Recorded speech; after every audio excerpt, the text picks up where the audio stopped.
Assalamualaikum warahmatullahi wabarakatuh. Selamat pagi teman-teman semua.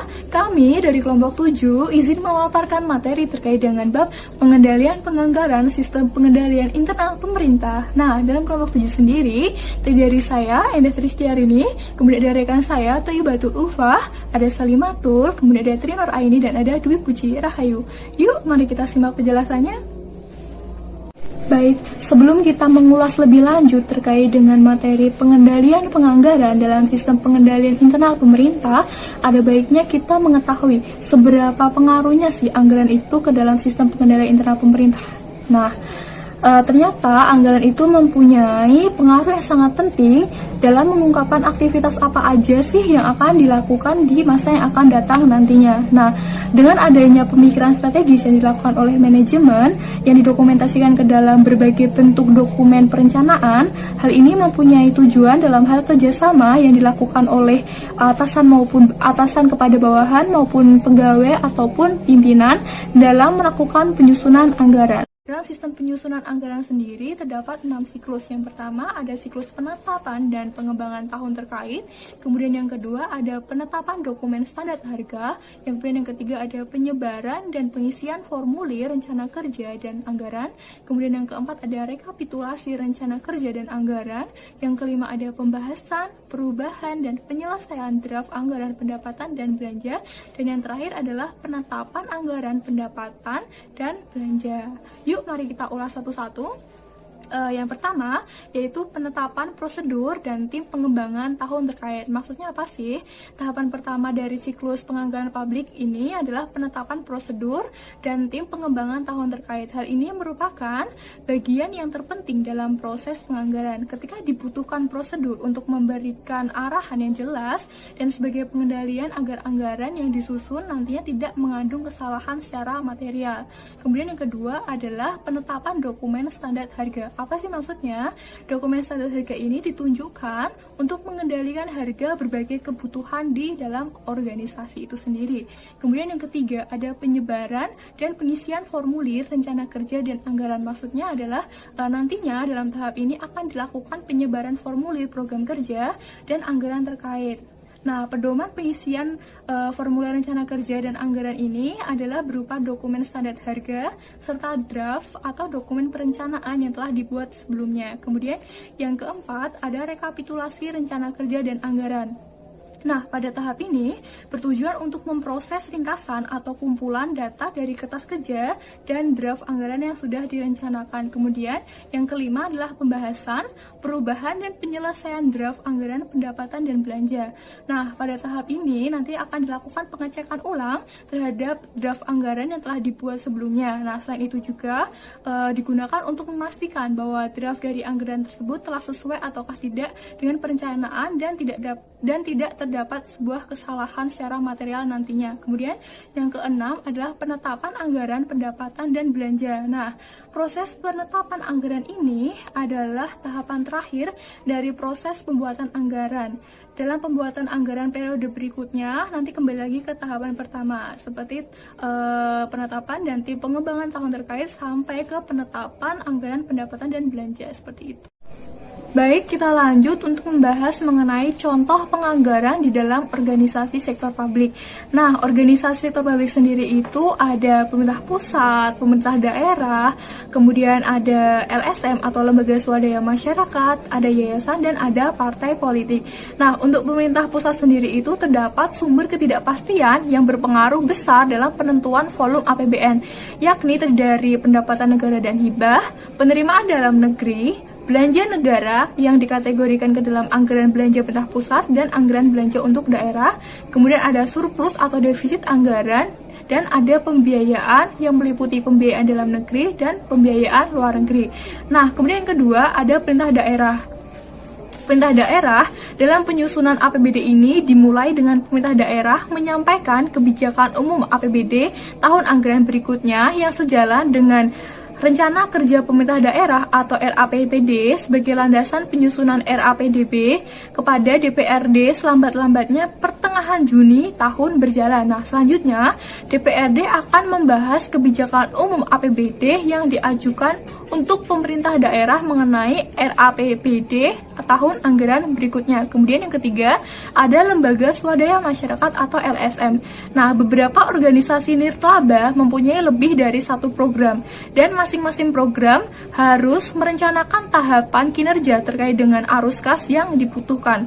Nah, pada dasarnya organisasi LSM berusaha meminimalkan biaya overhead atau biaya administrasi, yaitu biaya pendukung, sumber daya yang menopang organisasi dan program secara keseluruhan. Nah, hal yang harus diperhatikan dalam penganggaran organisasi LSM ini, yang pertama adalah identifikasi kegiatan yang dilakukan dalam organisasi secara rinci. Kemudian yang kedua, kegiatan yang dilakukan dalam proyek disesuaikan terlebih dahulu dengan tujuan dan output yang terdapat dalam visi dan misi organisasi tersebut.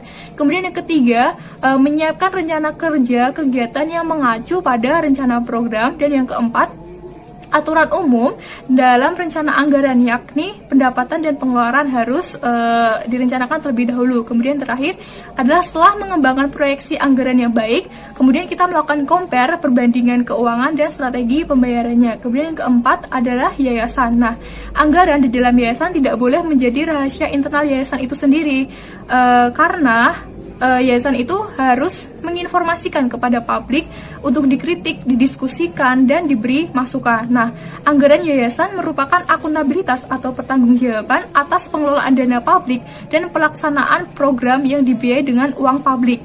Nah, anggaran yayasan ini berisi rencana kegiatan yang dipresentasikan dalam bentuk rencana perolehan pendapatan dan belanja dalam satuan moneter. Nah, yang terakhir adalah partai politik.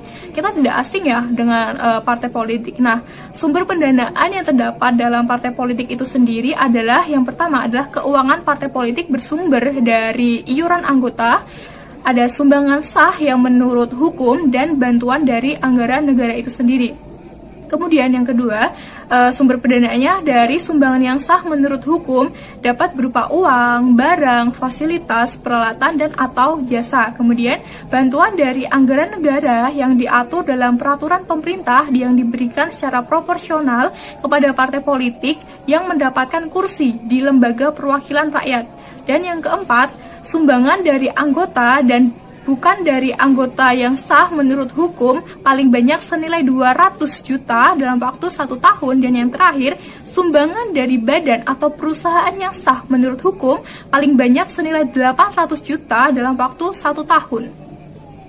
Baik, kita masuk ke dalam pembahasan siklus penganggaran publik. Nah, dalam siklus penganggaran publik ini ada dua pendekatan. Yang pertama adalah pendekatan anggaran tradisional, dan yang kedua adalah pendekatan anggaran New Public Management atau NPM. Nah, yang akan saya jelaskan di sini adalah anggaran tradisional. Anggaran tradisional adalah pendekatan yang paling banyak digunakan di negara berkembang pada saat ini. Nah, adapun ciri utama dalam pendekatan tradisional ini, yang pertama adalah cara penyusunan anggaran yang didasarkan atas pendekatan incrementalism, yaitu dalam membuat anggaran adalah dengan melakukan penambahan dan pengurangan anggaran tahun sebelumnya tanpa mengkaji lebih dalam. Nah, kelemahannya yaitu karena tidak melakukan pengajian lebih dalam membuat anggaran, maka menyebabkan kesalahan yang berkelanjutan dan juga tidak menjamin tidak terpenuhinya kebutuhan secara real.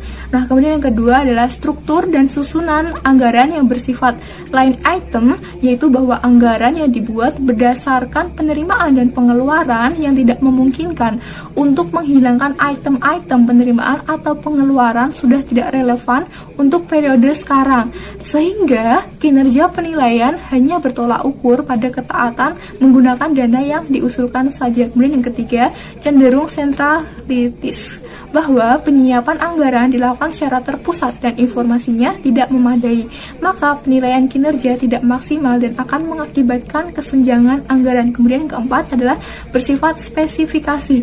Pembuatan anggaran yang fokus, maka dibuatlah terpisah antara pengeluaran operasional dan pengeluaran modal. Kemudian yang kelima adalah tahunan, di mana untuk proyek investasi, pembuatan anggaran tahunan terlalu pendek sehingga mengakibatkan muncul praktek-praktek yang diinginkan seperti korupsi dan kolusi. Kemudian yang terakhir adalah menggunakan prinsip anggaran bruto, di mana hal ini membuat anggaran yang dibuat kurang sistematik karena jumlahnya masih kotor dan seharusnya jumlah bersih atau neto. Kemudian untuk siklus atau pendekatan anggaran NPM akan dijelaskan oleh rekan saya. Terima kasih. Baik, selanjutnya saya akan menjelaskan mengenai siklus penganggaran publik yang kedua, yaitu anggaran New Public Management. Nah, ada beberapa teknik yang dikembangkan dalam pendekatan anggaran New Public Management. Yang pertama yaitu sistem anggaran kinerja. Nah, pada sistem ini yang mencakup penyusunan program sekaligus dengan tolak ukur kinerja sebagai instrumen untuk mencapai tujuan organisasi sektor publik. Lalu yang kedua, sistem Zero Based Budgeting. Pada teknik penyusunan anggaran ini didasarkan pada kebutuhan saat ini, bukan pedoman pada anggaran yang sudah dibuat pada tahun lalu. Nah, diasumsikan itu anggaran dimulai dari nilai 0. Lalu, sistem planning, programming, dan budgeting. Pada teknik penganggaran ini yang didasarkan pada teori sistem yang berorientasi pada keluaran dan tujuan dengan menekankan pada pengalokasian sumber daya. Sistem anggaran PBBS ini mendasarkan program dengan cara mengelompokkan aktivitas. PBBS adalah salah satu model penganggaran yang ditujukan untuk membantu manajemen pemerintah dalam membuat keputusan alokasi sumber daya secara lebih baik. Selanjutnya saya akan menjelaskan mengenai proses penganggaran daerah. Proses ini berpedoman dalam penyusunan APBD Menteri Dalam Negeri tersebut. Menurut Haryanto itu memuat antara lain pokok-pokok kebijakan yang memuat sinkronisasi kebijakan pemerintah dengan pemerintah daerah. Lalu yang kedua, prinsip dan kebijakan penyusunan APBD tahun anggaran berkenaan. Yang ketiga, teknik penyusunan APBD dan hal-hal khusus lainnya. Penyusunan berdasarkan prestasi kerja memuat indikator kinerja, capaian angka target kinerja, analisis standar belanja, dan standar satuan harga dan standar pelayanan minimal. Lalu ada pengertian rencana kerja dan anggaran satuan kerja perangkat daerah. Nah, rencana kerja dan anggaran SKPD ini merupakan salah satu bagian dari dokumen perencanaan anggaran yang menunjukkan rencana kegiatan yang akan dilakukan oleh SKPD dengan mengacu pada dokumen kebijakan umum anggaran atau KUA dan dokumen prioritas dan plafon anggaran sementara dalam kurun waktu 1 tahun anggaran. Nah, dalam rangka penyusunan RKA SKPD ini, selaku penanggung jawab wajib memperhatikan besaran anggaran serta kesesuaian antara rincian belanja dengan target output atau sasaran kegiatan yang telah ditetapkan. Di samping itu juga memperhatikan adanya batasan-batasan dan ketentuan lainnya yang disepakati pada saat pembahasan dengan tim anggaran pemerintah daerah. Lalu yang terakhir yaitu mengenai sistem penyusunan rencana kegiatan anggaran SKPD. Penyusunan rencana kegiatan anggaran SKPD Provinsi Jawa Tengah itu menggunakan sistem Government Resource Management System. Pada sistem ini terdiri dari berbagai aplikasi terintegrasi, salah satunya untuk prosedur penyusunan RKA SKPD yang menggunakan aplikasi e-budgeting. E-budgeting sendiri adalah sistem yang dikembangkan untuk merencanakan anggaran daerah dengan tujuan memberikan panduan dalam proses penyusunan APBD dan juga perubahannya di Provinsi Jawa Tengah. Nah, materi selanjutnya akan disampaikan oleh teman saya. Terima kasih. Selanjutnya yaitu keunggulan menggunakan sistem aplikasi e-budgeting. Yang pertama untuk mencegah tindakan korupsi. Nah, praktek korupsi dengan proses manipulasi data keuangan dalam kurun waktu tertentu, pencatatan dana bisa dimanipulasi dengan lebih mudah karena masih menggunakan sistem konvensional seperti aplikasi Excel. Jadi, penggelapan dana atau manipulasi dana yang tiba-tiba terjadi dalam sebuah data keuangan pemerintah daerah bisa dimanipulasi. Nah, dengan menerapkan sistem e-budgeting, upaya-upaya tersebut bisa dicegah karena data yang telah diinput sudah tidak bisa diubah lagi dan telah tersebar ke publik. Yang kedua yaitu prinsip transparansi publik. Transparansi publik merupakan kewajiban dari setiap pemerintah daerah untuk mencegah dan mengantisipasi segala tindakan kecurangan dalam pengelolaan APBD. Prinsip keterbukaan data informasi keuangan kepada masyarakat juga sudah diatur dalam aturan perundang-undangan, yaitu Peraturan Menteri Dalam Negeri Nomor 13 Tahun 2006. Peraturan inilah yang menjadi pedoman penerapan sistem e-budgeting untuk setiap instansi pemerintahan daerah di Indonesia. Yang ketiga yaitu efisiensi pendataan keuangan. Sistem pendataan keuangan bisa berlangsung secara efisien dan efektif. Dengan menggunakan sistem dan jaringan yang terpadu, maka pemerintah daerah bisa langsung mengendalikan dan mengevaluasinya secara langsung. Di saat bersamaan juga, warga bisa berperan aktif dalam mengawasi data yang telah tersimpan secara online tersebut. Setelah kita membahas mengenai kelebihan dari sistem aplikasi e-budgeting, sekarang kita membahas mengenai kelemahan dari aplikasi sistem budgeting, yaitu yang pertama, kurang sempurnanya sistem. Banyak keluhan mengenai sistem baru ini, terutama pada menu dan program-program yang tercantum pada sistem e-budgeting. Apabila menggunakan tata cara yang manual, maka dapat mengisi dengan mudah dan praktis. Kelemahan yang kedua yaitu kurangnya sistem keamanan.